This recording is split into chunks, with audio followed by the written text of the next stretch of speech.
In today's lesson I will show you some conjunctive words, specifically conjunciones condicionales.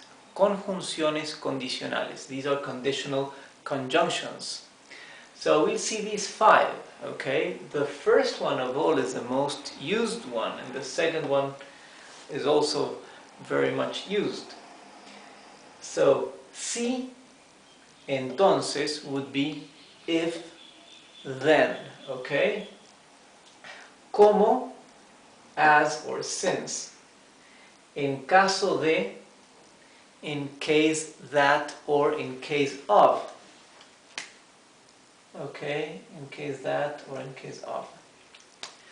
Con tal de que, as long as.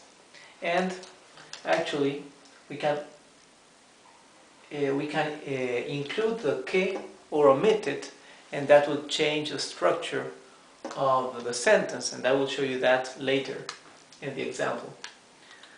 Siempre que is whenever or provided that. So these conjunciones condicionales are used to connect different parts of the sentence, okay? So now I will show you some examples, one example for each one of these, so you can see how they work, and so I can also speak a bit more of these, okay? So, si comes toda la comida, entonces podrás salir. Si comes toda la comida, entonces podrás salir. If you eat all the food, then you will be able to go out, okay?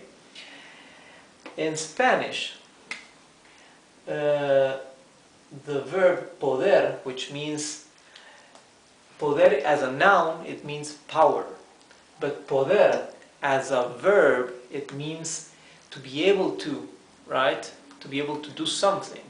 So poder is also used like can or may in English, okay? So podrás salir. Podrás is future tense, but future tense is also used as conditional. So then and the condition, right? You may go out. Podrás salir. Okay? Como no lo conocía, no lo saludé. This is a case of an example using como. Since not know him, not greeted him, right? Or since I didn't know him, I didn't greet him. Como no lo conocía, no lo saludé. So conocía is the past for to know, right? To know somebody. And saludé is the past tense for greeting, to greet somebody, right? So this comes from the verb saludar. Now let's see an example using en caso de. En caso de, which means in case of or in case that. En caso de accidente, llame a. En caso de accidente, llame a. And then whatever. In case of accident, call whatever number or whatever person, okay? So this is a word-by-word translation. In case of accident, call. In Spanish you can use llame a, the verb conjugated into the proper person, right? In this case is you call, or you can use the verb in infinitive, right? Llamar a, like generic. Now an example using con tal de que, as long as. Con tal de poder ir a la fiesta vestiré lo que sea. Con tal de poder ir a la fiesta, vestiré lo que sea. Con tal de poder ir a la fiesta, vestiré lo que sea. Take a look here.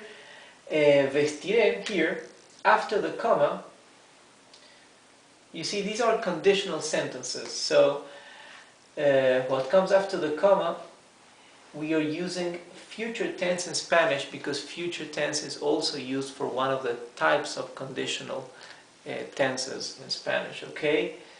Same as what I showed you here, okay? Podrás is may, right? It's also conditional. Let's see in English here.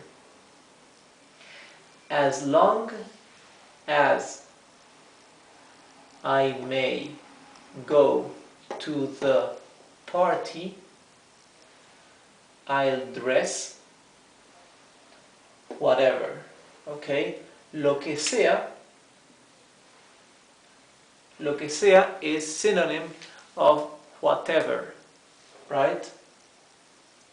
So if I can go to the party, as long as I can go to the party, I'll wear whatever I have to wear, right?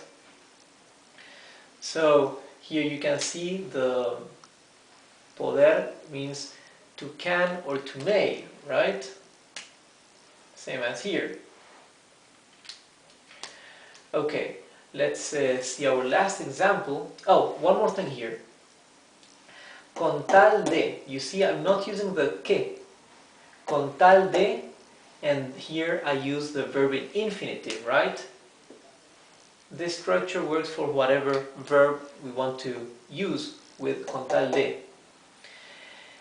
Con tal de que means the same thing, but if you use the que, then you have to conjugate the verb that follows into one of the conditional tenses. So, in this case, if we want to use con tal de que, we would have to say con tal de que pueda, you see?